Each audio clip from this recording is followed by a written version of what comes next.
afternoon. This is Jackie Kohler. I'm here live with Ravi Kandal for our live discipleship every Thursday afternoon on Hearing God's Voice. I don't know where you are, but we are another sunny day. We had the best spring, and now it's finally summer. We're here in Georgia, and the sun is intense. When you come in, if you want to just drop your name, where you're coming in from, we love to see that. Any questions you have, comments, we love to track with you on the live feed. If you've been following along, then you've been watching the teaching and discipleship on promises. And those that are joining us, you have been aware. We've been praying for a camera for the church, and now we have one. So really excited to be able to share the teaching and sermons from Sundays, and that will only get better. So far, Ravi, I don't have any comments, but good afternoon. Hey, hi, Jackie. Yeah, I'm just reading the scriptures. It was a beautiful story. But yeah, this is a good day again. Another Thursday to encounter God. But yeah. Amen. Well, it's been just to recap, we have been going in with Carol says hi, 100 degrees today. Yikes, that's hot. So just to recap, Ravi's been going after promises and what that means to go after promises. And just one thing that comes to mind that he's been talking about is how Joshua, when they went into the promised land, the Lord said, the land is yours. But they still had to conquer it. So the part of we get to see our promises, know that they're ours, and then we fight for them. That's the one thing that comes to mind on recap. But this teaching series has been super powerful. And just as we dive into this today, I pray that it would be impactful for you. It's becoming very clear as Ravi keeps teaching on us that holding on to our promises not only brings us into the future, but it detaches us from disappointments and expectations of yesterday. Ravi. Yeah. Hi there. Well, this is good. We were talking about last week, Jackie, also about started a series on promises of God. Promises of God, right? Promises of God is beautiful. I mean, every day that's the coaching secrets that I'm sharing, but in a different way. It was from the beginning, and that's my lifestyle that I process this, because every time I found myself around a promise when I receive a phone call, I stand from the promised land, not wilderness. You see, because but I had to do the work. But the work was not based out of burden; it was based out of opportunity. I see things as an opportunity. I see things that what God trusted me is somehow I feel I get capability gained on my shoulders, and feel the circumstances not as burdensome or make me feel powerful in it. You see, so the point of all of this is the promises of God. Today, I think I should start. Yeah, go for it. Yeah, there's no questions, so we can just dive right in. Yeah, most of the time, not most of the time, the promises of God are two characters to it. One, the promise of God, we all know, promises of God enables miracles. The other set of promises is the promises of God enables, I won't say enables resilience or resistance. You see? Or in other words, it's a form of patience, but it's a form of value. See, it sees things from a value. That's what makes patience more more powerful, because patience is building strength, not controlled by weakness. It builds while you're patient, while you're resisting something, while you're resilient to something. What you're saying to that is you are building the muscles you don't have, or you're building muscles you don't have, meaning you're strengthening, not only strengthening what you have, but adding on to what's already there. You see, that's the beauty part of the word. Because if I don't contain myself to the promises of God, gives me patience, which in turn grabs more things to be added to it. I'm winning my life in the private, because in my private life, so that public life is not intimidation. You see the point? So No, it's good. It just reminds me of that scripture that says, stretching the tent pegs, to grow bigger. Anytime like you want your muscles to grow bigger, you have to create that resilience, that resistance. Resistance creates the strength, and I think it just paints the same picture on the place of kingdom expansion. There has to be that place of creating those internal muscles to be able to have the strength to push the parameters bigger. Yeah, it is crazy, Jackie, because that's what the promise of God does. Now, what is the power? We talked about so many things last week, but I don't remember what I spoke. But what I cannot remember, or if I don't remember, if I'll recap it, if I didn't recap it, or if I'm not recapping it, you're getting the gist of what Jesus is trying to say here. Is the promises of God are nothing but mind of Christ. It's a mind within himself that tells me the way he thinks through the promises. You see, when he makes promises, he already placed his identity in it, his personality in it. So if I'm absorbing the character in it, because everything that God has either, I said, because patience is character. Right? Patience is one of the character. Miracles is one of the power that he takes on. But if I'm understanding the character through the promises, which is the character within itself, personality within itself, emotions within itself, what you're doing is you're taking on how he thinks, which is the mind of Christ. You see, so to understand the mind of Christ, you understand and absorb the fun part of promises of God. Because every time you get into the promise of God, you somehow make your emotions not work from your past, but try to listen from rest and gain wisdom, and not reason with circumstances. You see, because circumstances is a stormy thing. It storms into our emotions and try to kill us the way it comes, the way it rushes to us, right? Every time, everybody, that's a good thing about storm. The storms are wind. I'm looking at a story where Jesus Jesus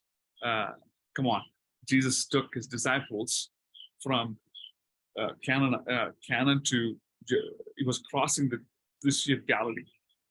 So all of a sudden, he's struck in the storm. Stuck in the storm, where Jesus is resting underneath the boat.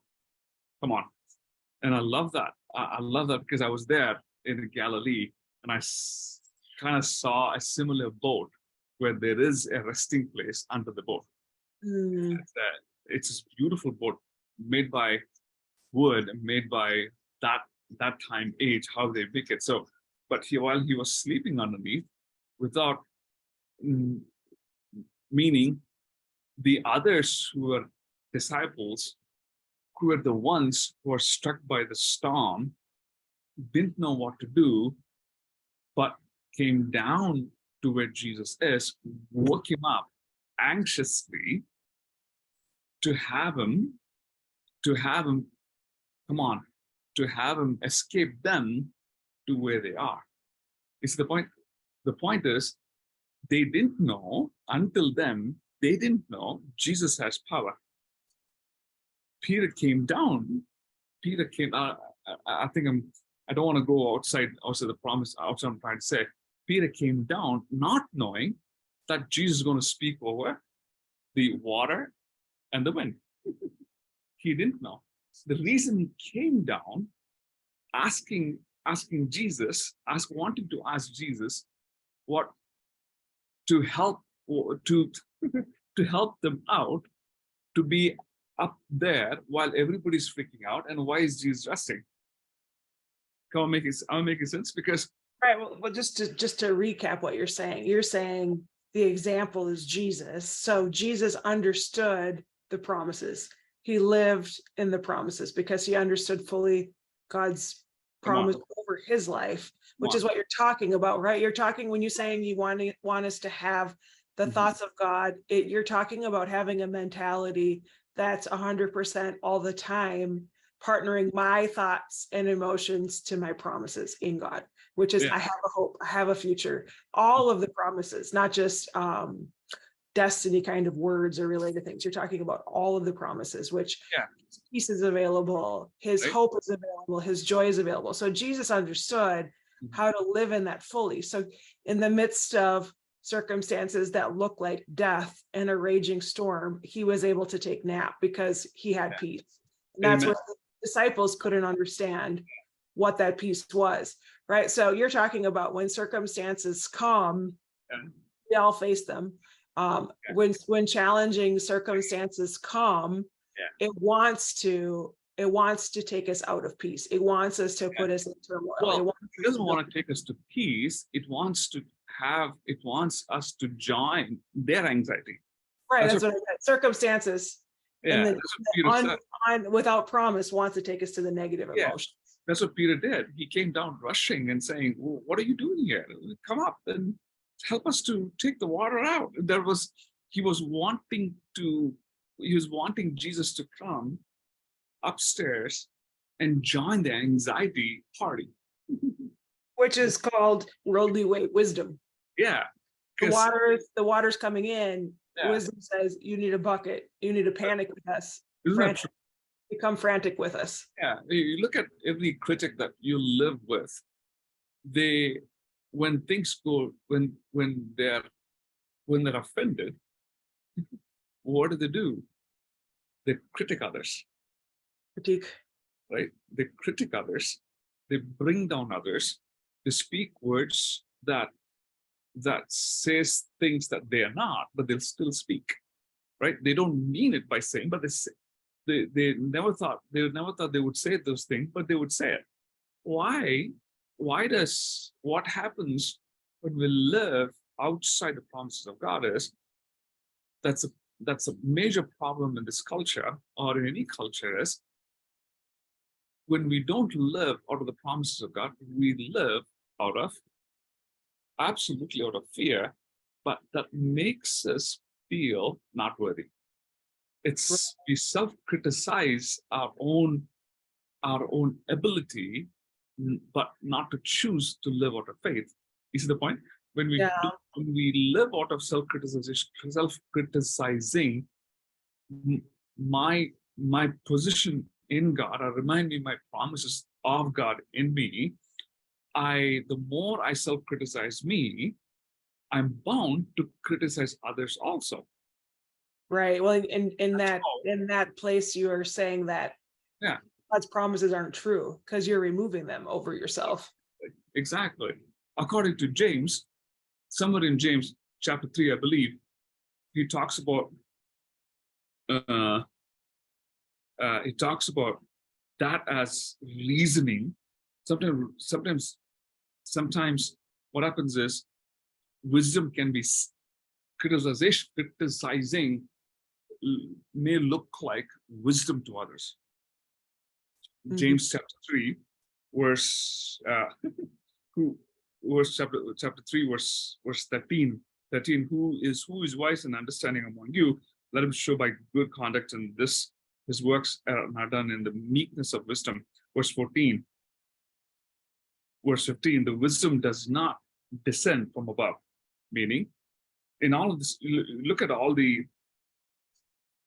come on, you look at the scripture, the reasoning with hurt looks as though has meaning to it, has feelings to it, has experience to it. That doesn't mean that should control what is to come from God. You see the point? The problem with the enemy. Say that again. The experience that we have in our past, the hurt that we experienced from things or emotions or things or people that we had cannot guide us or control us to stop us to achieve the promise or understand the promises of God or live out of the promises of God. What happens in the promises of God is it lives in the hope, not in the curse. That makes sense? Yeah, no, I get it. Because what you're saying is, if the promises in our past have to be completely disconnected. They're oil and water. They don't mix together. Yeah, because this you should read this chapter 3, verse 13 to 16 or 15. It says sometimes bitterness is seen as wisdom. Bitterness is seen as wisdom. Bitterness is seen as wisdom because bitterness knows how to read the scriptures.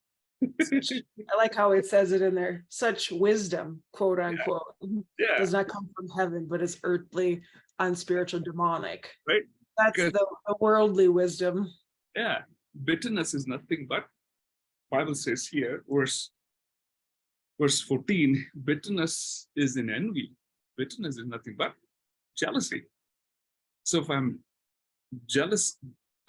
jealousy, if my bitterness is nothing but jealousy is nothing but envy, which is bitterness, which in itself, what we're doing is we are taking away our destiny. We're taking away the focus of the destiny, but to the focus of, process, which takes 40 years.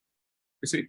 So I hope I'm making sense, because the promises of God are meant to bring us purpose, joy, peace, and prosper in everything that we do. That's the scripture says.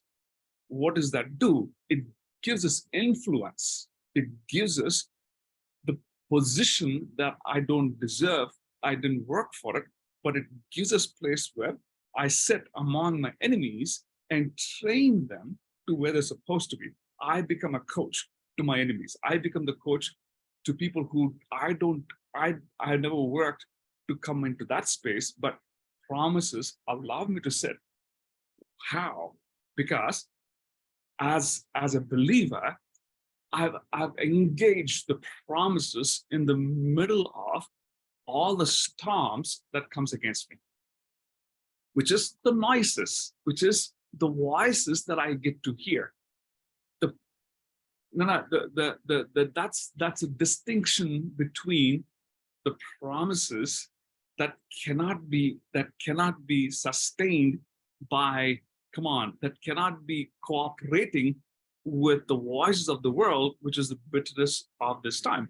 You read any news, you listen to any news of this age, you only see them allowing you to feel the bitterness over things that's not supposed to happen. You see the point? You listen to NIV, you listen to CNN, you listen to Fox News, you listen to any CBN or whatever news, right? What are they doing? They are creating the presence of bitterness. Why? They are somehow envying someone that they're not in control with, and saying, if I'm not controlled by that, if I'm not controlling that, I'm going to have bitterness towards them. I'm going to jealousy on them, meaning I'm going to destroy them, because the problem with bitterness is a murdering spirit.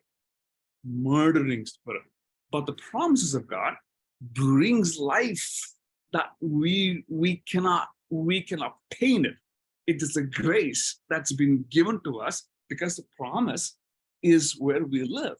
You see the point? You look at that's a good. I think I explained it last time too, because bitterness is, you look at any jail today, murderers are all, as I said last time, everyone who is in jail, murderers who all started with bitterness.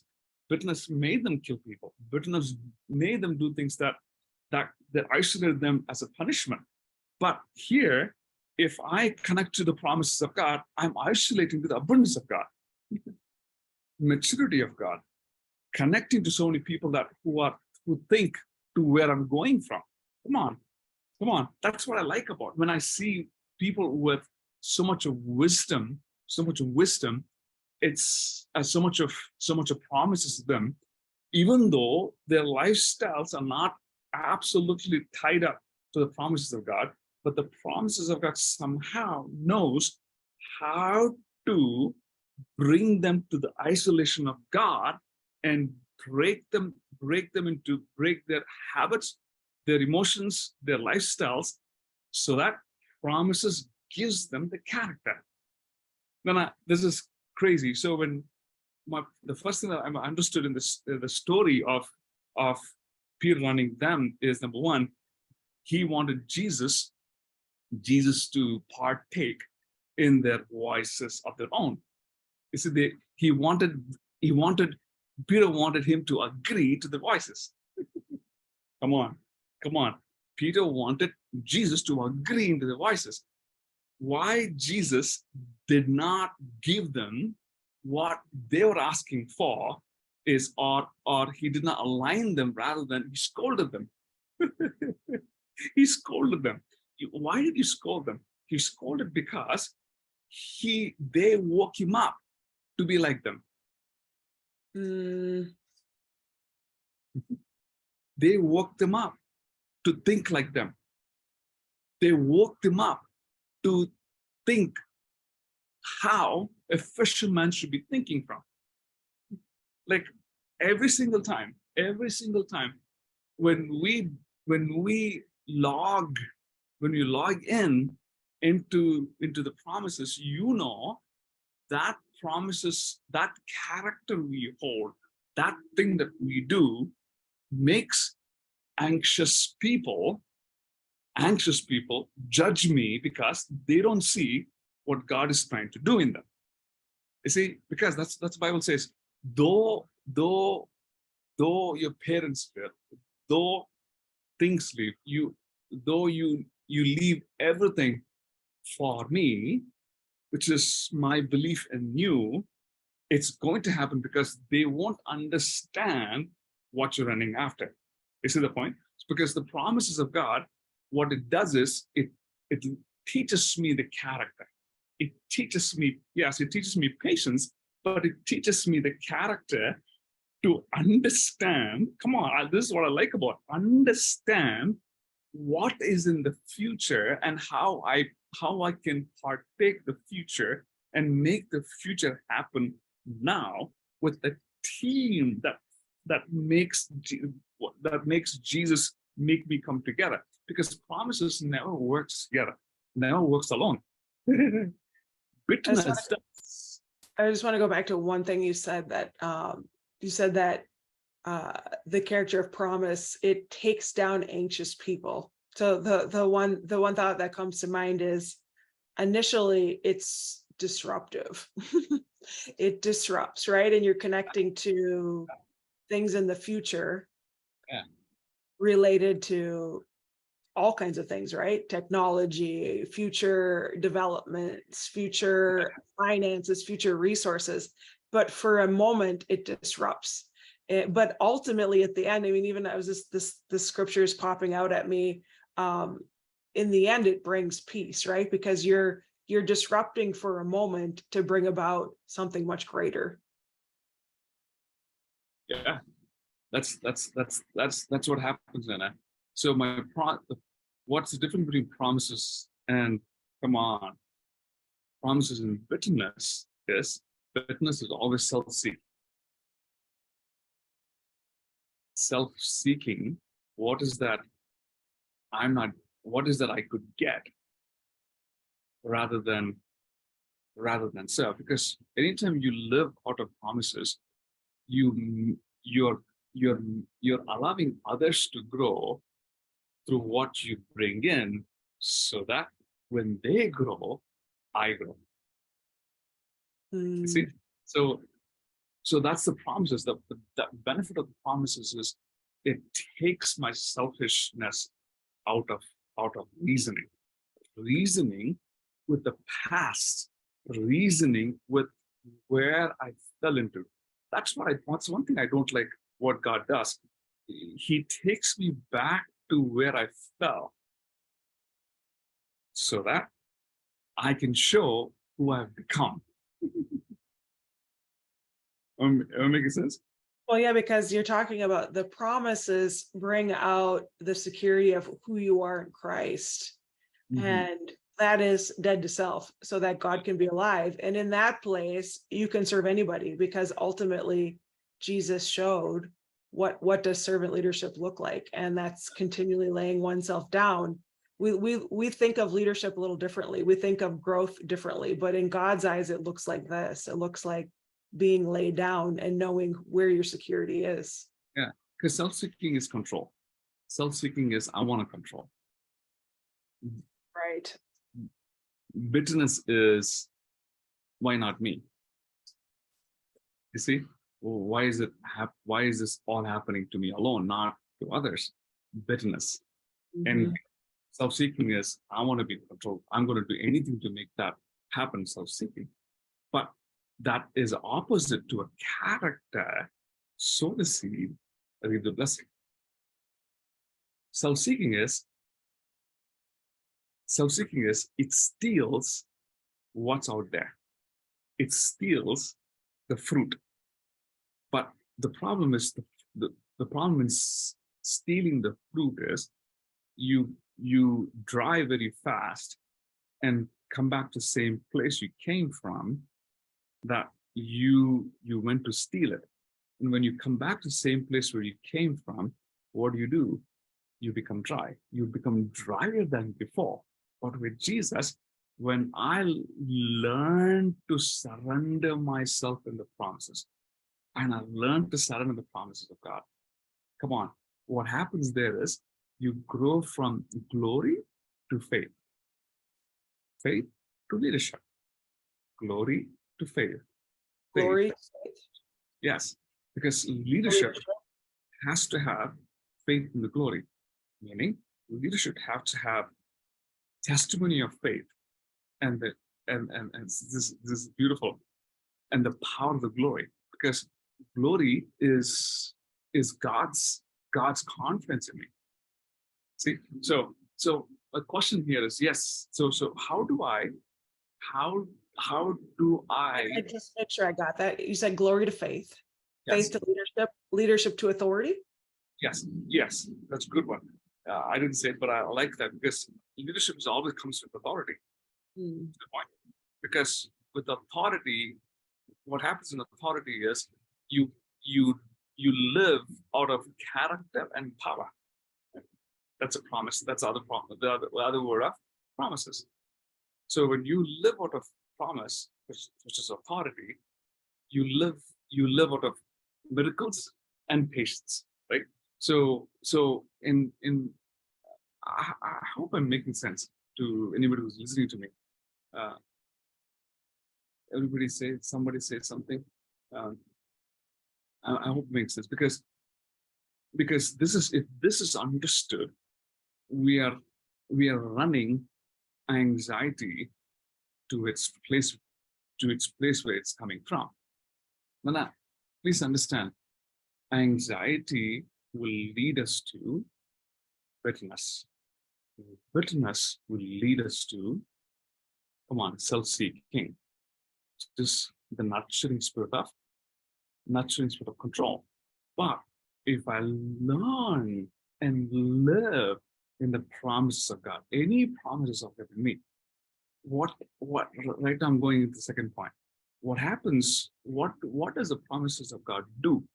Are you ready? Promises of God, come on, makes me remind me that I have peace. I have wisdom that is so different than anyone. Meaning that in the peace, you are accessing the vocabulary that you need to every circumstance. Jesus didn't connect to the pain, but he connected to a solution. I'm dying, come and help. You should die with me. We could die all together. But he didn't agree to it.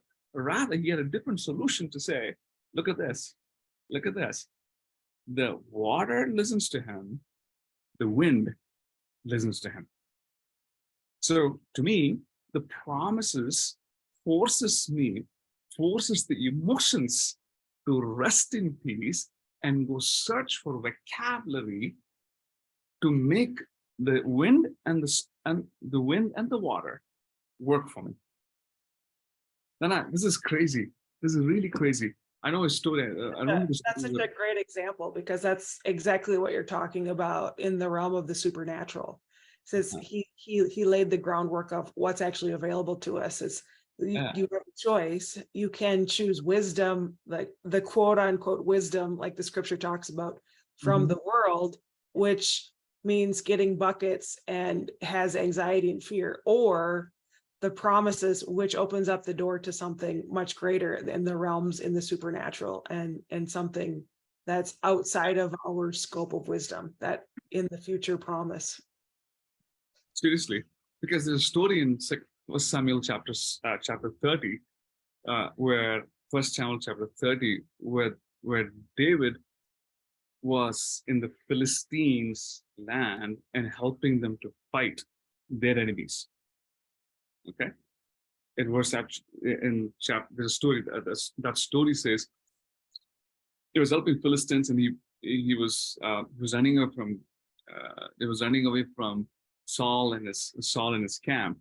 And while he was running away, he hid himself in the Philistines, and his men also hid in the Philistines. And Philistines understood what he carries and said they had a dream. That the story says the king comes to him and says, you can't help us anymore, because you carry something that we don't, and there's a difference between you and me. So we're gonna let you go. We want to let you go. Okay, that was the only hope he had to feel safe against Saul. Number two, Saul also, I mean, this is crazy. That was number one. He was all of a sudden he had shelter. He had so much of shelter living in the enemy's territory. Can you imagine that? He was in the enemy's territory. God gave him favor while he was in the enemy territory. The enemy recognizes it, and he says, we're gonna let you go, but we'll also let you go with what we have, so that you're not alone without weapons. He went alone with his few of them. Now it's about 600 soldiers, about 600 soldiers with him. And when he came out of Philistines, there was a good testimony, because he never had that kind of authority that he had. Now, being with the enemy, he got authority, he got experience, he got favor. Now, when he came out of that favor, the first thing was chapter 30, first chapter 30, as soon as he came out from Philistines, the Amalekites took over his land. They went to Judah, they went to all places where David was responsible for. And they brutally slaughtered everybody. They killed every man and took the women, children, and all the all the things that they thought they would steal. They took everything and went away to their Amalekites' place. Go on. So the story is, as soon as he went and saw this disaster that Amalekites made, he was so angry and disappointed, and he and his people cried throughout the day because their friends, their colleagues were killed, and their wives and sons were also taken. So their friends were not only killed, their wives and their kids were absconded. They were kidnapped. They were taken away. Well, it's not only the army of David's, the kids and wives were taken away. David's two wives were kidnapped, were taken away. You see, that is when David felt so disappointed. You see, the Bible says when the army of David saw the disaster, the Bible says they sought to stone David. Because David, these things happened. They thought to stone him because they thought he's a false prophet. What did David do? The Bible says, first thing he does, are you ready? The first thing he does, he strengthened in the Lord before he went to the presence of God. Before he inquired, the Bible says, it's just beautiful. I love that story. First Samuel chapter 30, I believe. It's a crazy example of how David allowed God to work with him. Even though first thing that happened to him, he was happy in his enemy's camp. Amalekites didn't come against what David had because they knew David was Philistines. Once the Philistines took out David out, they recognized that somehow, and Amalekites killed everybody else. So the first thing that struck him is he experienced rejection from Philistines. Number two, he also experienced, are you ready? He also experienced bitterness from his own people and tried to kill him. I have the scripture. You want me to read that one? Yeah. It's 1 Samuel 30, verse 6 says David was greatly distressed because the men were talking of stoning him. Each one was bitter in spirit because of his sons and daughters. But David found strength in the Lord his God. Right? Isn't that crazy? If I were there, I would leave them all and run away to the mountains and hide from them. He was already running away from Saul. Right? He was already running away from Saul and his camp. Now he's stuck with people that he provided shelter in his enemies' encounters. Now they are angry on him because they followed him. Their belongings, their friends, their wives and kids were completely out of sight. Which is interesting because I mean, like the example with David, it's a powerful one because David knew what he was called to. He knew what his promise was. His promise was to be king, and he knew that Saul's place was his, even though he could have overtaken Saul in his own way through bitterness and control. He had rights to do it from emotions, but even in place of authority. But he knew the timing was not yet. And he had enough dignity and honor to the Lord to say, I will hold my promise, even though it looks like death to me, even though I'm about to be stoned, I'll hold the promise over it. And he showed such a beautiful example of what you're talking about what it means to go after the promise of God in spite of circumstances. So what does it really mean? I asked the Lord, how did David, Daddy, how did David strengthen yourself? There was no Bible then. There was no scriptures then, but there was stories. There were stories that God spoke. There was promises that God spoke to David personally. What it means is, remember, like what it means, strengthen of God is he remembered the promises of God on his life.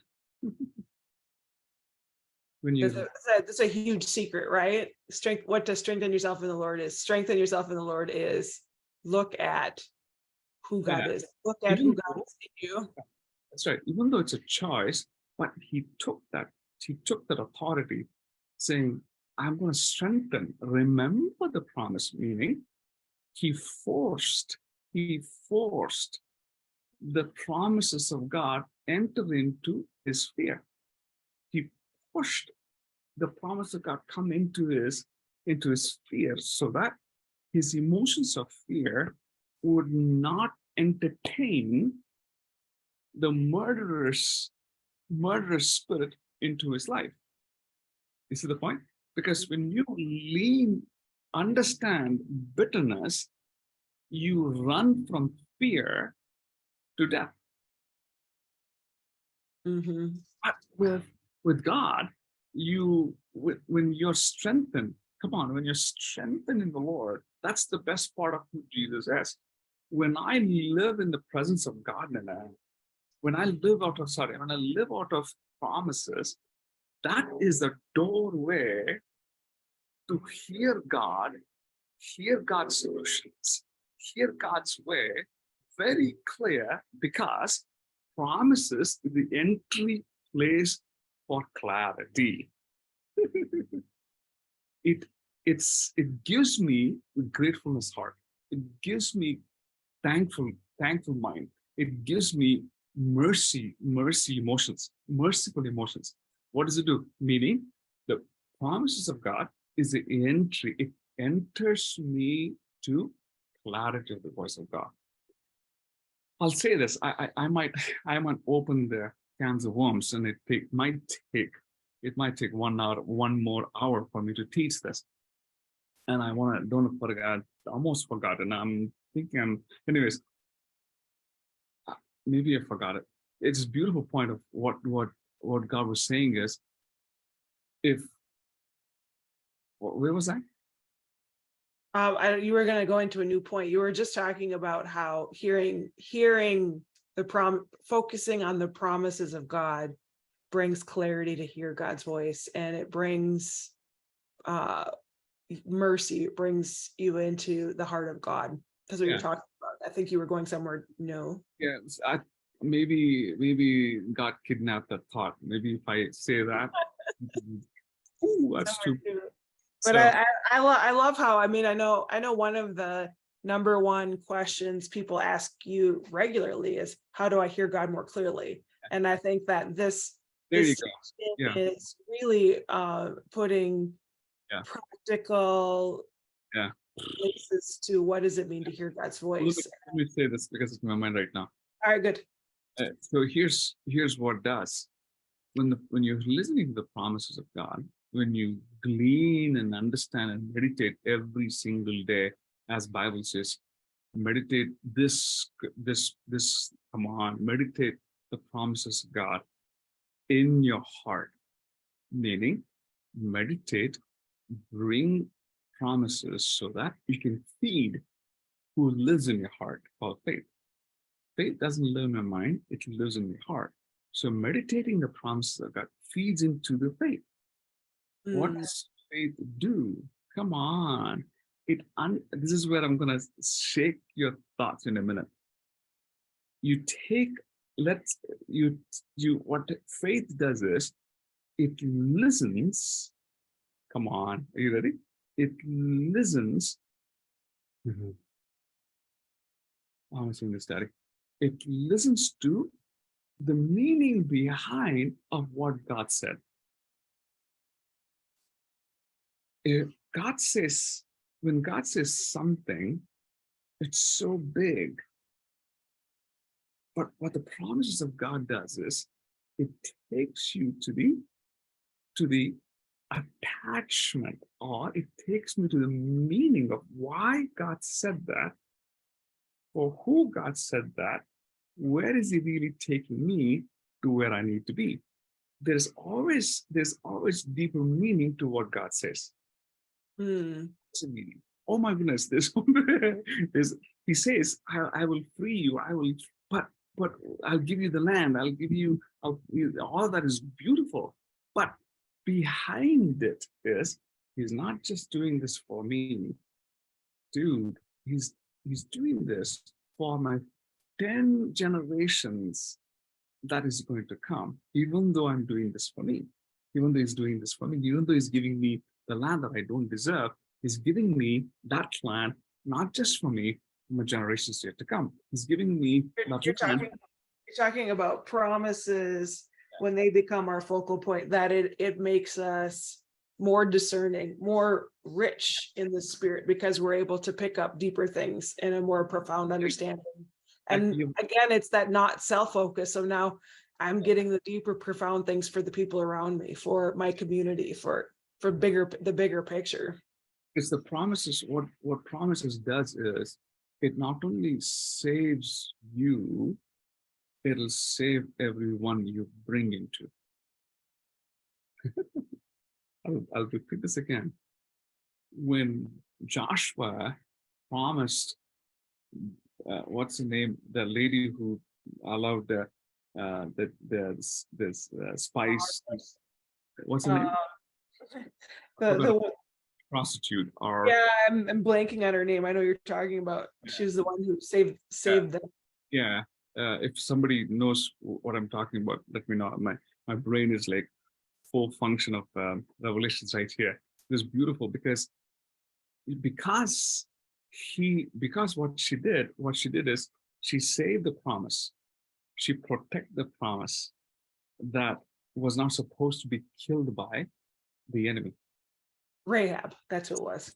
Right? The spies, Rahab. The spies, when spies went to Rahab, the young spies went to Rahab, and Rahab understood why they're there. She protected the promise. She protected who they are. And because she protected the promise, what did they do? So, we're going to destroy except you. Put this sign outside this building. This is crazy. All right. When Joshua came in and his army came and they destroyed Judah, they destroyed the whole city, burnt it down. Nothing was left except Rahab. Come on. What God did is, are you ready? This is crazy. You read that story. This is beautiful. Somewhere in Telugu, it's a different language, where she said she favored God. I would say she favored God. She gave favor to God. They literally said it's favor. She favored God. That's why she protected the spies. Meaning, number one, when I want to favor God, when I want to please God, I repeat what He already said. So when I repeat what He already said, what happens to that is, He gives me, listen to this, she not only saved, because she favored God, she not only saved her, there are 2 points. Not only she's got saved by herself, Joshua said, bring everybody that you like and put, because of one person's saving grace and put that promises into her heart, she not only got saved, people who don't believe the way she does were also saved. Come on. It's a good word. I like that. By one man's obedience, Noah, one man's obedience, his entire family came under his promise. this is came under his protection. Why? Promises are meant not just for me, it's meant for others who are connected also with me. If I So live good. I on, mean, that's the same with David, right? I mean, we what you talked about is like there was so much sacrifice, there was so much fighting, there was so much, as we talked about in the beginning, building his muscles for leadership in the place of impossible circumstances because he held promise over circumstances. Until today, Jerusalem is called the city of David. I mean, his name is historic because he created legacy for multiple generations. it's crazy, Jackie, because you look at even Joseph's life. Joseph went to his brothers and shared the promise that God gave him called dream. That was the biggest mistake Joseph did. You shouldn't have gone to your own enemies to tell them you're going to bow them to them. You're going to bow yourself to me. They obviously didn't like it. They killed him. They were about to kill him. But because he held that promise, that dream that God gave him, what happened? Because of the promise, come on, his father and his brothers live royally because this guy stood out of promise. So the point I'm trying to say in this is when I live out of promise, I'm also seeing who will be blessed with me. You make a good point in there because I think that that when we have the promise of God, we want to believe it's just going to come to us, which is it's not really how it works, right?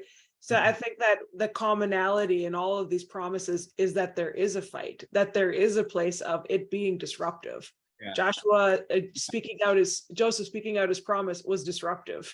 Yeah.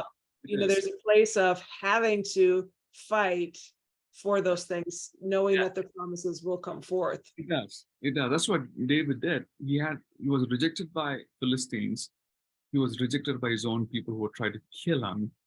And instead of going into rejection mode or fear mode, which is death, he strengthened in the promises of God. He strengthened himself in God, meaning he remembered the promises of God in his thoughts, in his mind, in his emotions. What did that do? What did that do? Here's the promise. Here's a promise to you all who are listening to me. This is your promise. Who sacrificed their time, who sacrificed your mission, what was happening now. If you're listening to me, this is your promise. This is your promise. Jackie, if you can read me the 1 Samuel chapter 30, verse 8. Read it. Sure, yeah, got it here. This is from New King James. And David inquired of the Lord, shall I pursue this raiding party? Will I overtake them? Pursue them, he answered. You will certainly overtake them and succeed in the rescue. Okay. In New King James Version? Yeah. Mm-hmm. Okay. In New King James Version, I don't know, it says... Find the wrong with scripture. 1 Samuel 30? 30 is same, but it's different ways. I'll read this out. Okay. So David inquired of the Lord, and shall I pursue the troops? Shall I overtake them? And he answered, the Lord answered him, pursue. Go after in your disappointment. Yes, you're disappointed, but go after, pursue your enemy who try to kill everything that you have. Pursue, for you shall surely overtake them. And without fall, you will recover all things. Recover. Now, promises will make you fight with courage. Only to help you recover everything the enemy stole. Recover. I want to pray recover to you all, guys. Amen. I want to pray. Everyone who's feeling rejected, fearful that you die with your disease, you would die with having no work, you would die with so much that's happening around you, would die with this, you would die with that. No, you die with your own voices that has been spoken from your family, or people who are speaking to you that saying this is rubbish, or this is foolish, this is, you're not going to succeed. Look at these people, they're not succeeded. Look at that people, they that voices is not from God. If you are heard that your marriage is meant to survive the storm, and it's you, God put you there to stand up, to wake up and listen to other side of what God is saying and speak on the storm, and remind yourself that there is a God who loves to feed him for the promises. He will, in return, he'll say, be still, for I am God. Be still, for I am God. Pursue, I will give you what is being stolen, and you will recover everything. Recover everything. You know? That is whether health in Jesus' name.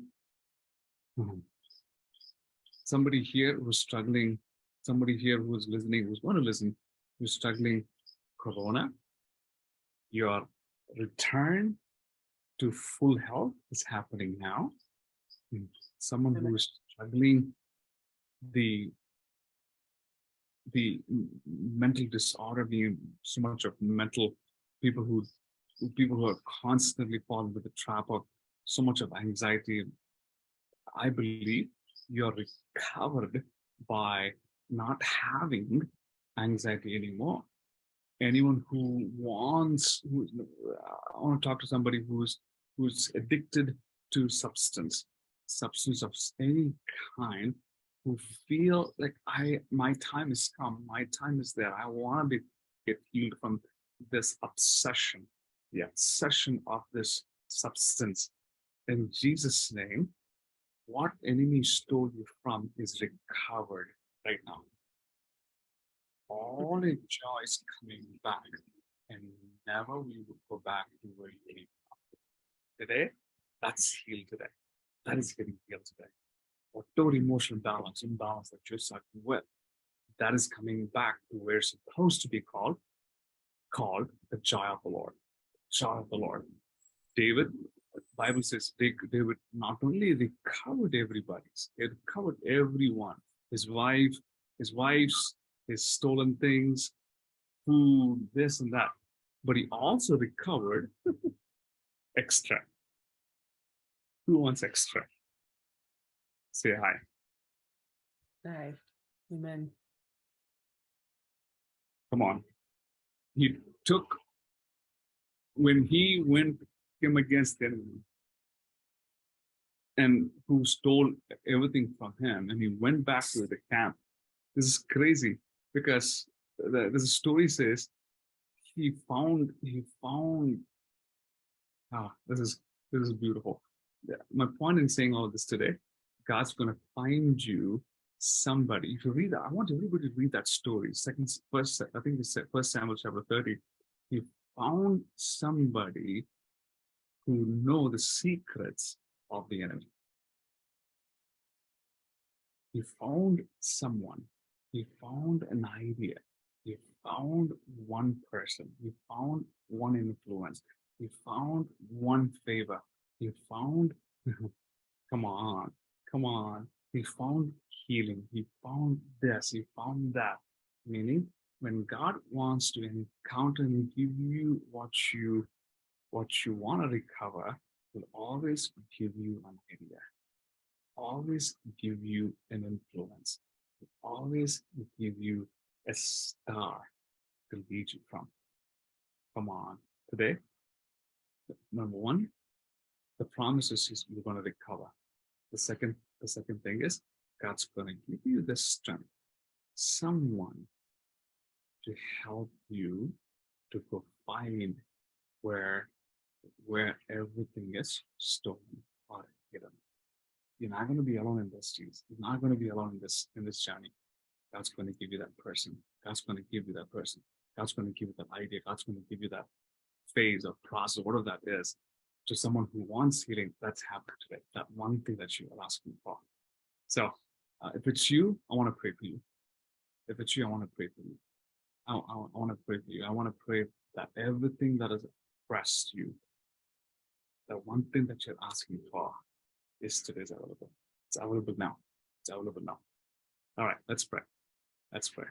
Let's pray. Jesus, thank you so much for this awesome word, which has so much of meaning in everything that has been spoken. It's so big, but you simplified in little things so that your sons and daughters who are listening to me would go deep as they come.